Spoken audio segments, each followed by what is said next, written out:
રોજ સવારે ઉઠીને ચેલેન્જ યોરસેલ્ફ. ચેલેન્જ. તમારી જાતને પડકાર આપો, તમારી જાતને ચેલેન્જ આપો. એને તમારી તાકાત કરતા અઘરું કામ આપો. તમારી જે કેપેસિટી હોય, તમારી શક્તિ હોય, એનાથી એને અઘરું કામ આપો. એને 52% આવે છે તારા પહેલી ટેસ્ટમાં, હા ચાલ બીજી ટેસ્ટમાં 75 લાઈ બતાવો. તો રોજ 2 કિલોમીટર ચાલે છે, ચાલ આજે 10 કિલોમીટરનો રાઉન્ડ ચાલી બતાવો. તું રોજ 25 સ્વીટઅપ્સ કરે છે, ચાલ આજે 100 કરી બતાવો. તમારી જાતને વધુ ચેલેન્જ આપો. એ જિંદગી હોય, ધંધો હોય કે વ્યવસાય હોય કે નોકરી હોય, ગમે ત્યાં. 10,000 માલ તું વેચે છે એક દિવસમાં, આજે 25,000 વેચીને બતાવે તો તું ખરો. તમારી જાતને નવા લક્ષ્યાંક, નવું મિશન, નવા ધ્યેય, નવા ટાર્ગેટ આપો. કરી બતાવ તું.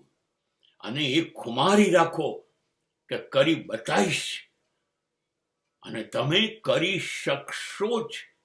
અરે યાર, મારો પિતા બ્રહ્માંડની રચના કરે તો હું એક સીધી સાદી વાત ન કરી શકું? એ વાતમાં શું દામ છે? તમે કરી શકશો. But don't select easiest way. Don't select simple. Don't select shortcut. ઝડપ ઝડપ ઝડપ. કેમ કે દુનિયા દોડી રહી છે. દુનિયાને બહુ ઉતાવળ છે. હવે દુનિયાને, અમારી જૂની પેઢી જે હતી ને, 60-70 વર્ષે એક મકાન માંડ કરી શકે, એક સ્કૂટર લઈ શકે, એને નહીં. હવે આ નવી પેઢીને 25 વર્ષમાં મકાન થઈ જાય છે, અને 25 વર્ષ પહેલા તો પોતાની ગાડી લઈને ફરતા થઈ જાય છે. એને ઝડપ જોઈએ. એ પોતાની જાતને ચેલેન્જ આપે છે કે હું 22માં, 23માં, 24માં, 25માં વર્ષે આઈએસ થઈશ, આઈપીએસ થઈશ, હું ટેકનોગ્રેટ થઈશ, અને બધું ફટાફટ વસાઈ જશે. 60 વર્ષનો થાય ત્યાં સુધી ભાઈ એના 4 મકાન હોય છે, 2 ગાડી હોય છે, અને એના છોકરાઓ પરદેશ ભણતા હોય છે.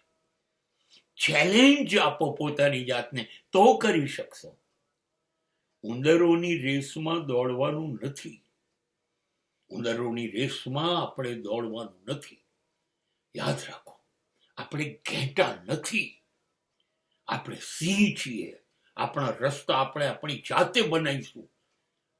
આપણી એક રાડ સાંભળીને જંગલ ધ્રુજી ઉઠે, એ સિંહ છીએ આપણે. આપણો રસ્તો આપણે બનાવીએ ને, એની ઉપર શિયાળ અને કૂતરા ચાલે. આપણે એ કરવાનું છે. ચેલેન્જ આપીશું પોતાની જાતને, તો થશે.